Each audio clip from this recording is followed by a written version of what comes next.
Good evening, everyone, and welcome to Gray Man Prepping.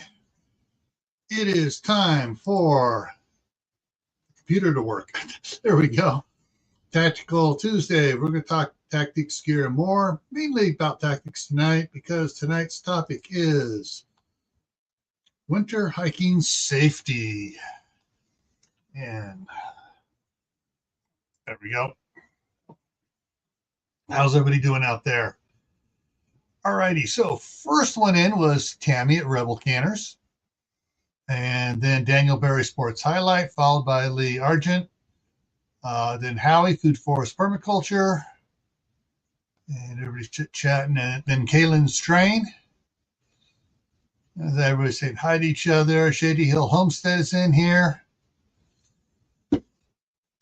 Alrighty.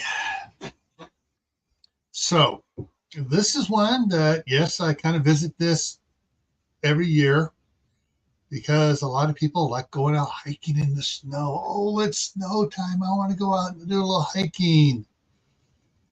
And they leave their brains at home.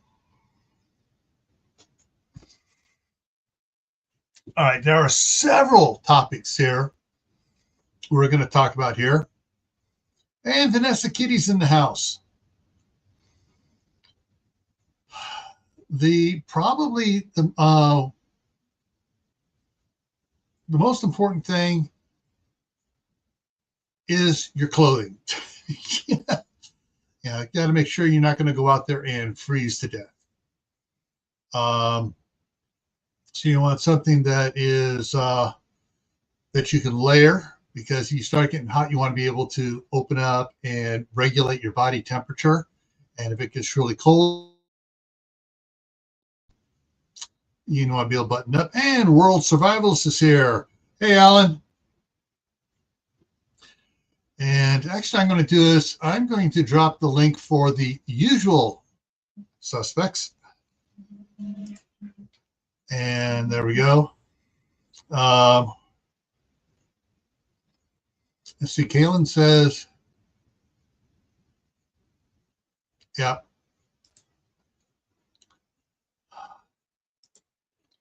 All righty. All right, yeah. So you want to make sure you can layer your clothes, and you want to make sure you have clothes that are healthy for you and protective and stuff. You want to have good footwear, which includes not just your hiking boots, but if you're in certain areas, you may want to have cleats that you can slip onto your boots, especially if you're hiking in city sidewalks. We'll get that in a minute. But then you're going to want to have the proper socks. And Kaylin said wool socks. Wool socks are probably the best ones out there. The only thing better than just your regular wool or your merino wool, and Tammy will attest to this, is your yak wool. A lot more warmer, and it's not quite as soft and comfortable, but it'll keep you a lot warmer. And let's see what else we got going on here. I didn't go. Come on, let me hit it again. There we go. Yeah.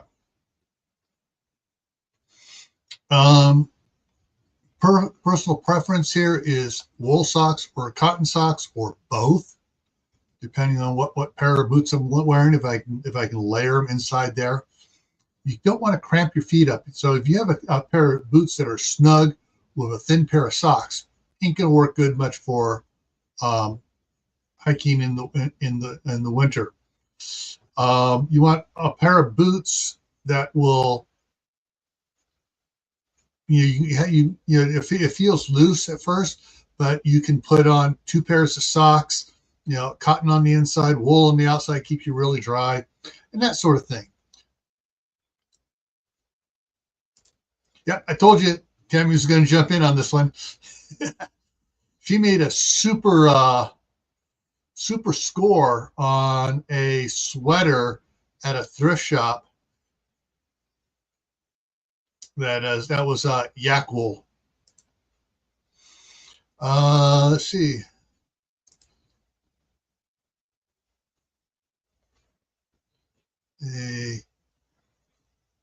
Okay. There are other things too. If you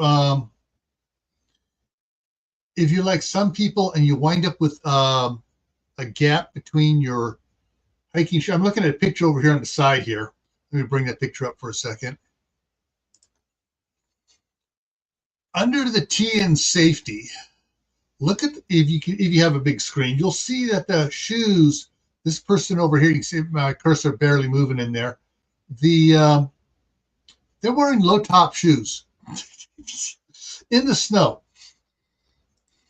So that means snow's going to be getting to the socks. They're going to be getting up the pants. So a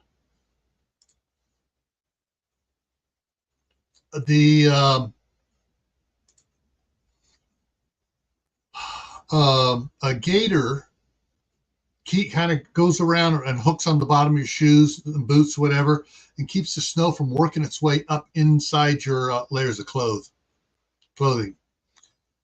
But let me go over here. So where are you going to be? Yeah. And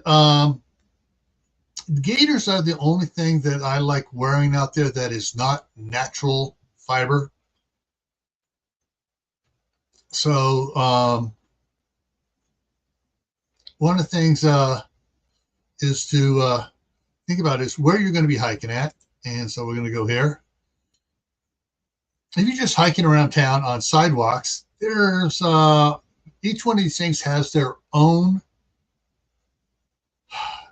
bonuses and hazards. Okay. So on sidewalks, on trails, and it depends whether it's a very well-maintained trail or whether it's a unmaintained trail.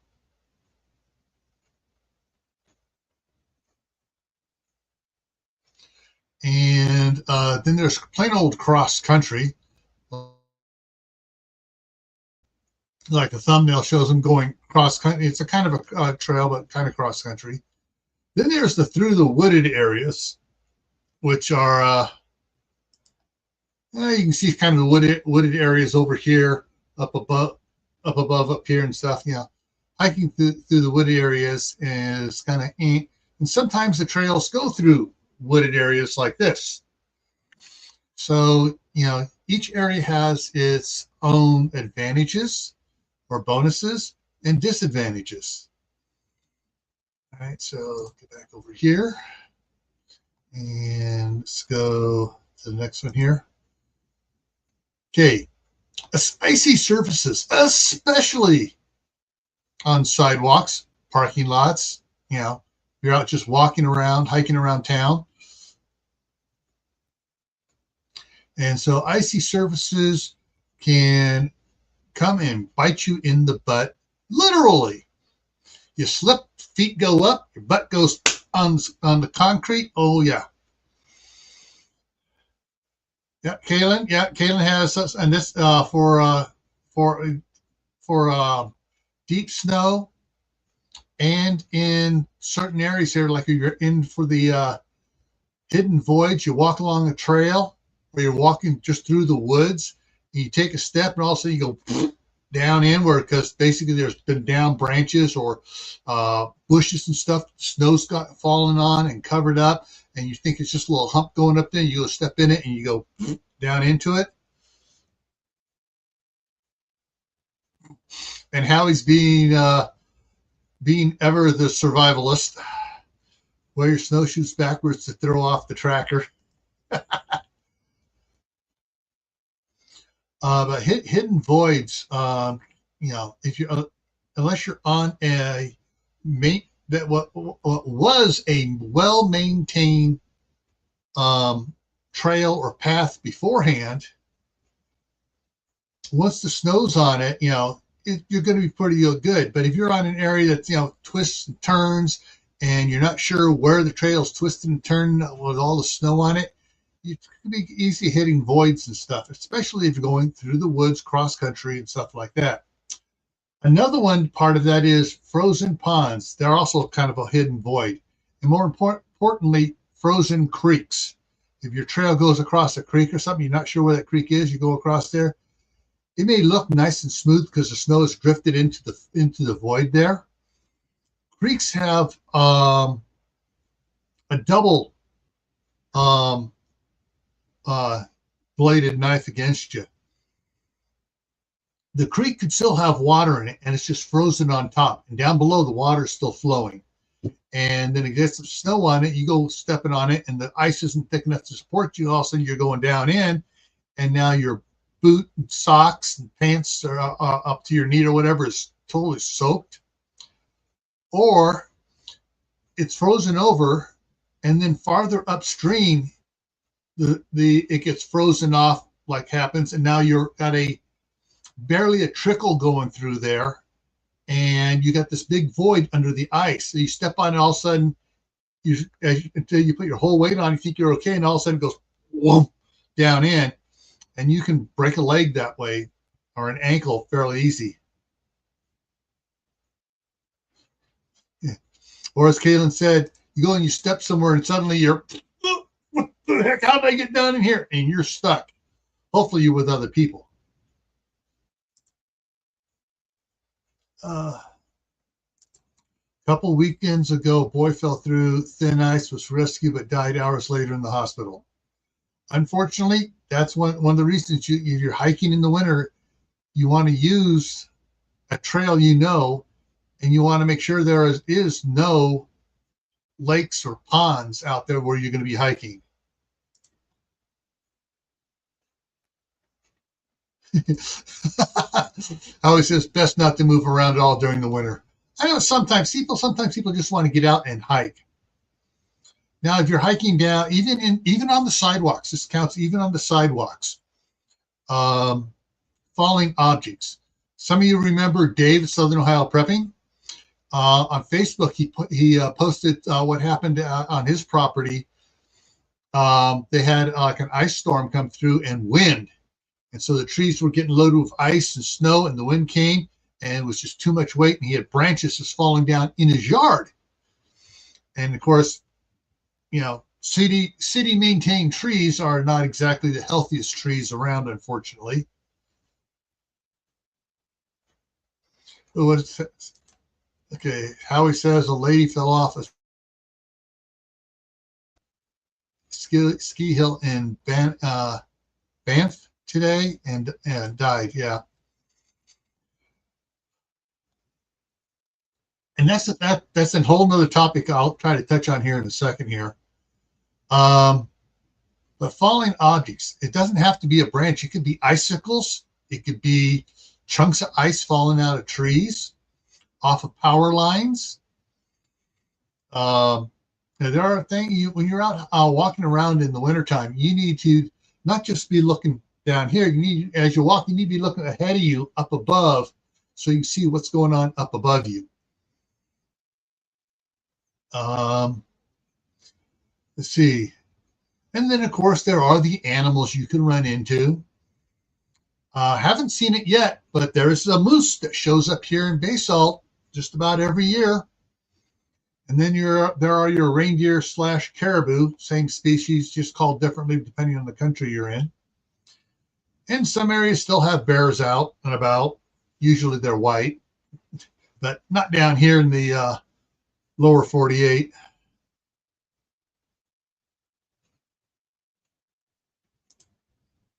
Yeah.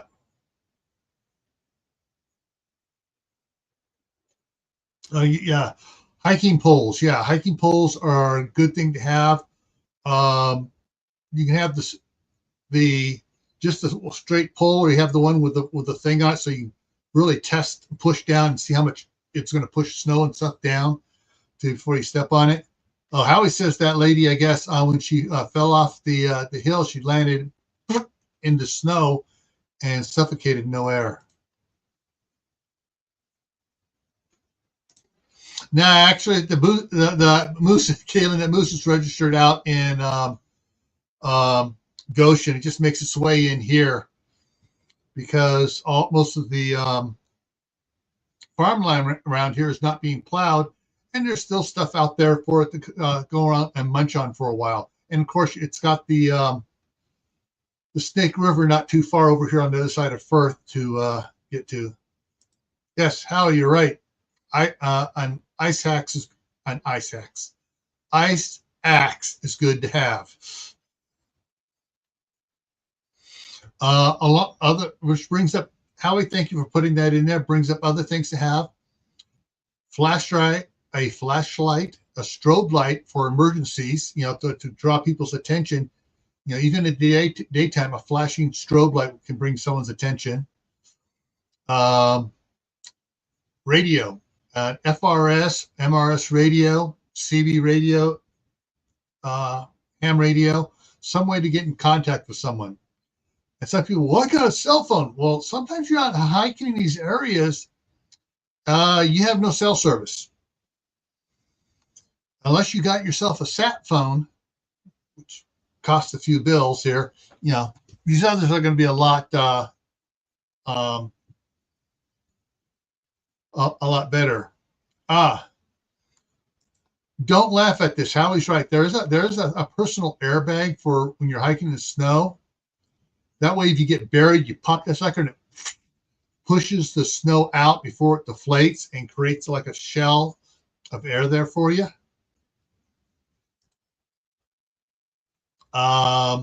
Emergency reflective blanket. Yeah. Believe it or not, I know some people that carry road flares with them, and some others that have a little flare gun. You know, they got 5 or 6 shots and pop that sucker off and let people know where they're at. They see someone sees a red flare going up, they go, "Oh, someone's in trouble," and they go after them.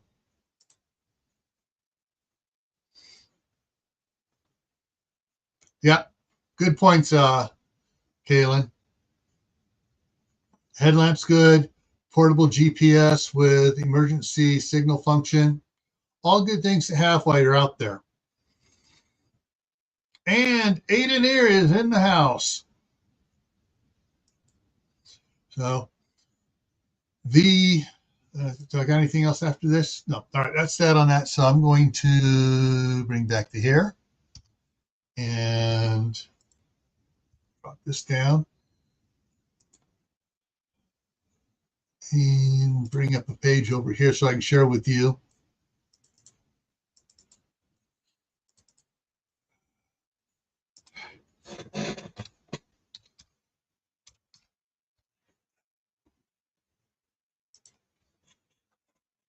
All right, here we go. Ah, yes, we're hitting the Amazon again. Now, these ones to go up, excuse me, the ones at the top here are removable ones that you can carry in your pocket and slip onto your shoes. So these things here, you can see them down there, how they look. I'm going to bring this one up bigger. So yeah, so you got the little cleats, and it's rubberized, and you just slip it on, and you can wear it right up to you go inside the door of a building. You can slip them off and go inside and not tear up their floors. And Howie says, don't forget to have your credit card for your chopper extraction.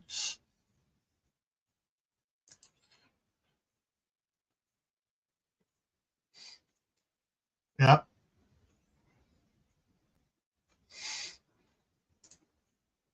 Yeah. Go back here one. And so there are a bunch of different ones. This one here is like a spring wire job. Come on, move around. There we go. Now it's moving. It slips on over your shoes, and the spring wire cuts into snow and slushy snow ice. The other ones with the sharp ones are good for your hard ice. Kaylin says hers have replaceable cleat spikes. So that would be like this type here that has the replaceable cleat spikes you can screw in and out. And this has a Velcro strap on it to make it easier to put on and make sure it stays on your foot. And Howie's comment here. Let's take a look at snowshoes. And you can get, all sorts of different snowshoes. These are kind of more solid than the old school ones. But yeah, there's prices on the new modern ones have come down.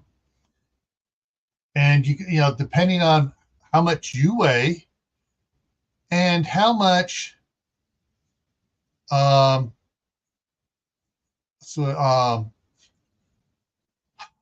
many square inches your snowshoe has and how soft the snow is will dictate, which snowshoe you actually want to wear.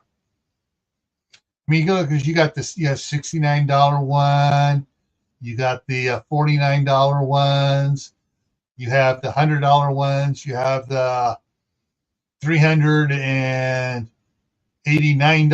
ones. So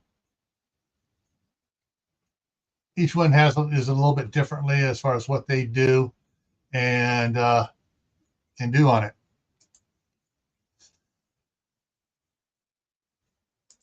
Happens for ice climbing as well as hiking. Yeah. Howie says have an avalanche shovel and ice probe.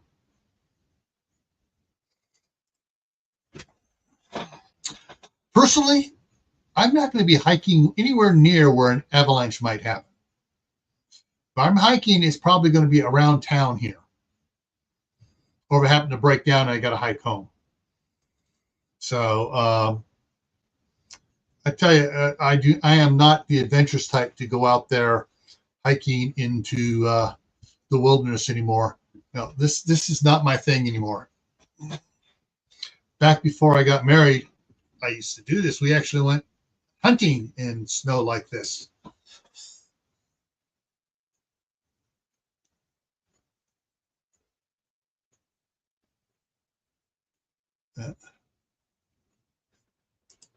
Never say never in Canada. Now it says point your skis or snowshoes uphill towards the sky in an avalanche, as the avalanche will not bury you.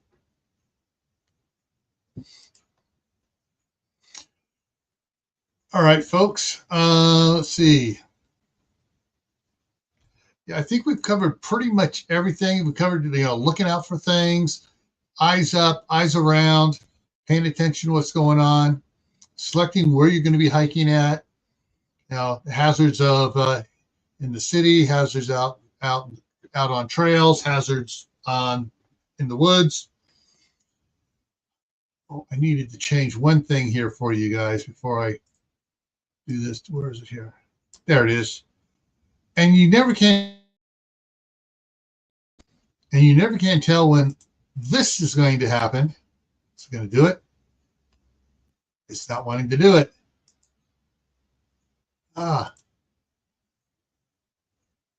They changed it so it doesn't like my snowstorms anymore, because I was going to replace this with a snowstorm. Oh, that's interesting. It's not changing for any of the I know why, because it's not on me, it's on the background of the other part. So let me throw that back up here. So there we go. Now you can see a snowstorm blowing over here. It shows up a lot better when there's two people who are both small. You get a lot more snow. But you never can tell when the snow is going to change from a clear day like here to a bad day like that there. So before you go out, always check your weather report and see if anything's popped up or changed since the night before. At best, not to hike alone.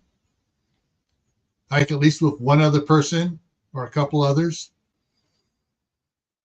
there. Oh, there. I forgot the sled. I forgot the sled. Hang on a second here.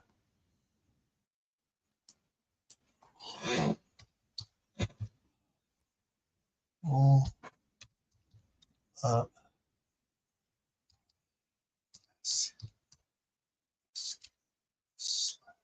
so,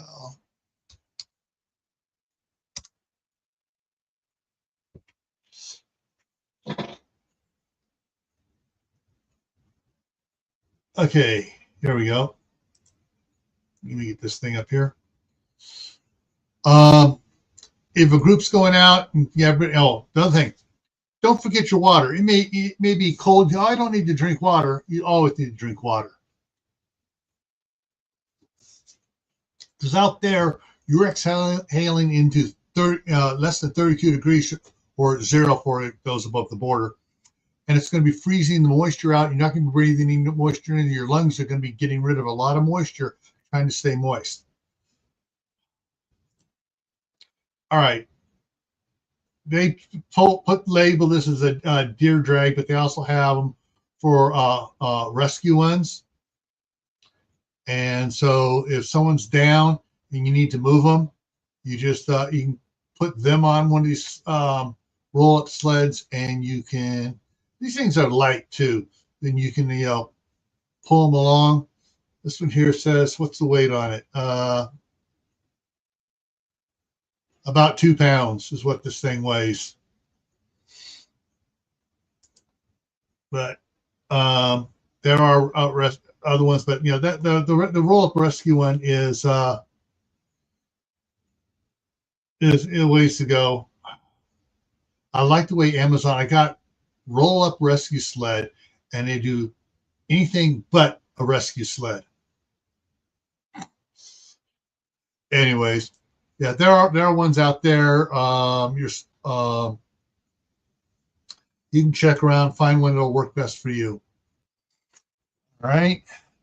So, all right, we're coming up on a half an hour. I knew this was going to be a short one tonight because right now we got here in Idaho, we have 30 hours left of 2025. Actually, 29 and a half hours now. So coming up here, Thursday night, New Year's night, got the midnight ride at 10 o'clock Eastern time. Friday on Camp Patton Family Compound for Friday night in the homestead. Topic is horses, yay or nay. Saturday for here on Gray Man Prepping for Survival Saturday after the nuclear power plant explodes. What are your plans? Monday on Camp Patton Family Compound with Tammy, Rebel Canners, and Mark from Chef Tech. We're going to be talking about cream of ... soups. So cream of chicken, cream of whatever, cream of what. We're going to be talking about cream of soups. Next Tuesday here, we're going to be talking about backup lighting. All right. And there are a lot of different backup lightings. All right. So hopefully we'll see you Thursday for the midnight ride. And remember, have a happy new year, plan ahead, and we'll see you later. Take care.